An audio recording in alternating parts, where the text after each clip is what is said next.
Assalamualaikum warahmatullahi wabarakatuh. Waalaikumsalam warahmatullahi wabarakatuh. Apa kabarnya semua mahasiswa saya?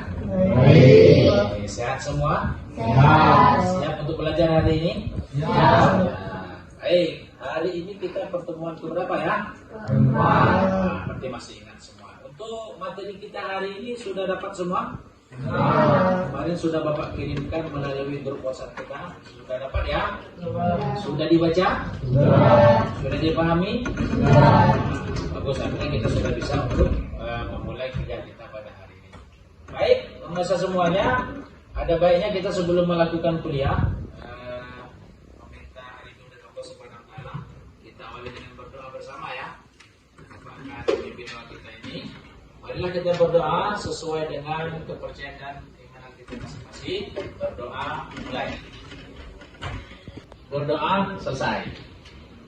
Baik, mengawali kuliah sebagaimana biasa, Bapak coba mengecek kehadiran kita ya. Siapa yang Bapak sebutkan namanya, tolong angkat tangannya ya. Puja Aisyah. Hadir Pak. Lola Sri Darmansyah. Ya. Fitri Aryani. Hadir Pak. Ya. Rahmat Agustia. Ya. M. Yulian Fikri. Ada nama yang kita sebutkan? Baik, sebelum kita melangkah ke materi kita pada hari ini, tentu minggu kemarin atau pertemuan sebelumnya Bapak sudah memberikan materi. Yang ketiga itu tentang apa? Ada yang masih ingat tentang apa? Tentang apa? Ini karena kebiasaan ya, biasanya kalau kita memberikan kuliah itu, Bapak berikan kuliah hari ini, kuliah yang dulu lupa. Maka supaya kita tidak lupa, kita ulas sedikit ya. Baik, siapa yang masih ingat kira-kira apa itu pengantar ilmu hukum? Ya, Ayah, siapa namanya tadi? Ilham Asyogar. Apa itu? Ilham. Pengantar ilmu hukum artinya mengantarkan atau mempelajari konsep-konsep hukum yang ada di Indonesia dan di dunia. Oh ya, bagus. Berarti masih ingat semua ya. Nah, begitulah kuliah. Kalau kuliah dengan saya, dan artinya jangan sampai Bapak berikan materi hari ini, materi sebelumnya lupa.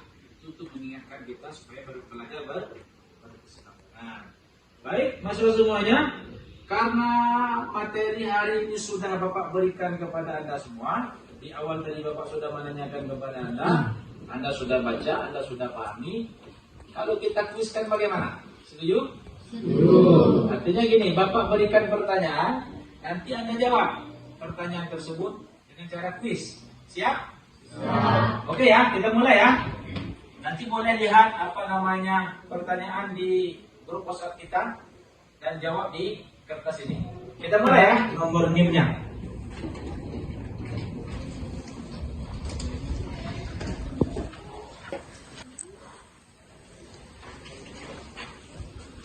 Silakan untuk dikerjakan. Lihat di dalam grup WhatsApp kita itu sudah ada pertanyaannya, silakan diisi. Bapak beri waktu lebih kurang 5 menit. Silakan untuk dikerjakan.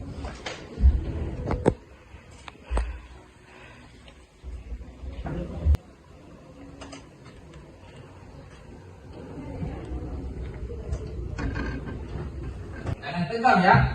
Santai saja, karena kita sudah baca di rumah. Kita mengingat saja, apakah dapat kita kuasai materi yang telah Bapak kirimkan kemarin. Dengan pertanyaan yang sedikit itu tidak membutuhkan waktu begitu lama untuk menjawabnya.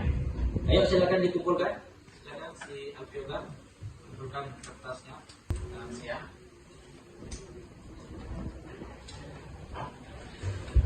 Oke. Kalau dilihat dari hasil kuisnya, Bapak yakin dan percaya kalian semua sudah membaca materi kemarin karena jawabannya luar biasa bagus-bagusnya ya. Baik, kita akan lanjut dengan materi kita pada hari ini. Akan mempelajari tentang pengertian, ruang lingkup, ilmu hukum, tujuan dan fungsinya. Nah, dalam mata kuliah kita ini ada namanya CPMK-nya dulu, capaian pembelajaran mata kuliah. Artinya apa ini? Artinya di sini apa sih sebenarnya yang harus kita dapatkan setelah mempelajari ini?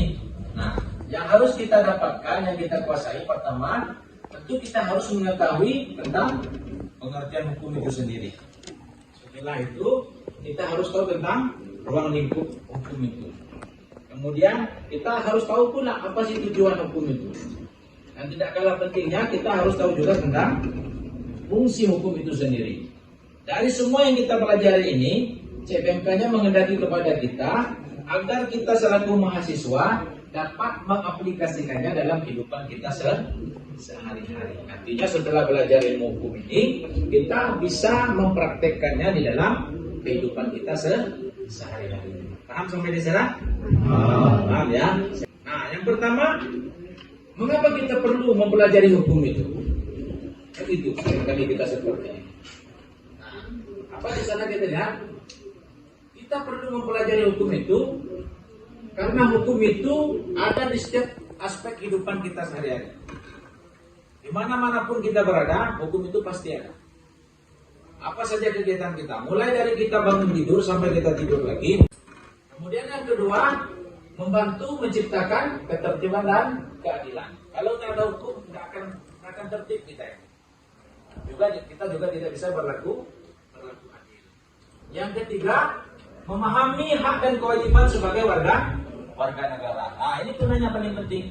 Kalau kita tidak tahu hukum, kita tidak tahu nih apa hak saya, apa kewajiban saya. Nah, kalau kita tidak tahu hak dan kewajiban, di sana sering timbul ketidakadilan. Kemudian yang keempat, kita harus mengerti tentang dasar untuk berpikir kritis tentang sistem hukum itu sendiri. Nah, itu dia gunanya kita mempelajari hukum. Nah, sekarang kita melihat apa itu pengertian hukum. Ada yang kira-kira tahu? Ingat apa itu pengertian hukum? Apa itu hukum? Definisi umumnya adalah sekumpulan norma dan sanksi yang mengatur tingkah laku manusia dalam masyarakat.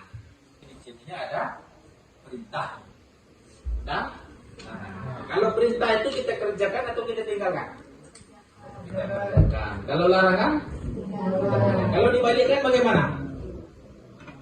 Salah ya dalam perantaranya. Artinya hukum itu setiap perintah kita kerjakan. Kalau larangan kita tinggalkan. Nah, dalam hukum itu harus ada paksaan.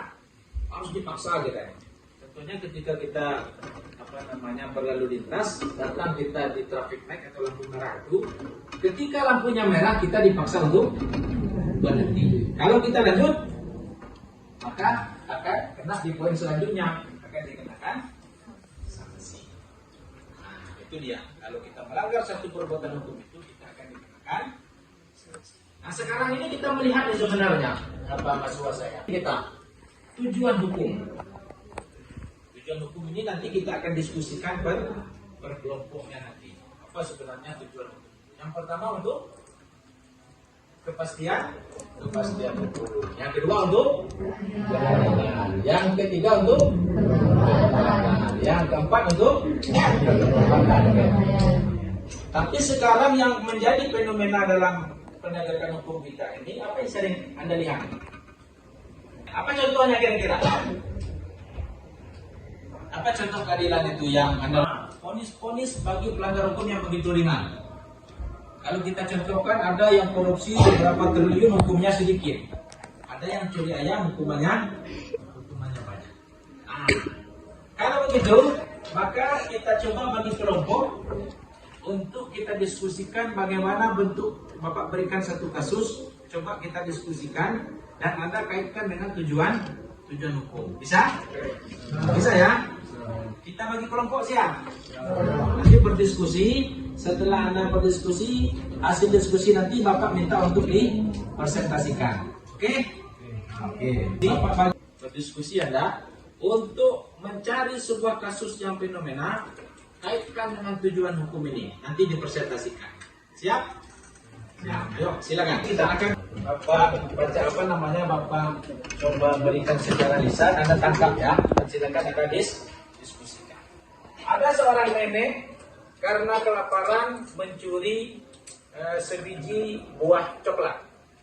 Lalu ditangkap oleh polisi, disidangkan di pengadilan dan dihukum penjara selama 6 tahun. Kasus yang kedua, ada seorang pejabat negara korupsi uang negara sampai triliunan,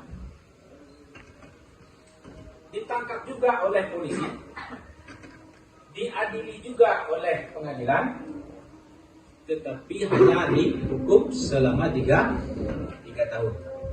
Yang Anda diskusikan adalah bagaimana kaitan dua perkara tersebut dengan tujuan hukum itu sendiri.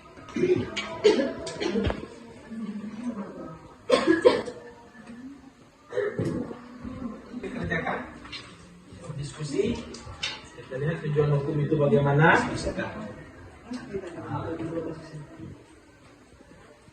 Silakan berdiskusi supaya lebih hangat ini.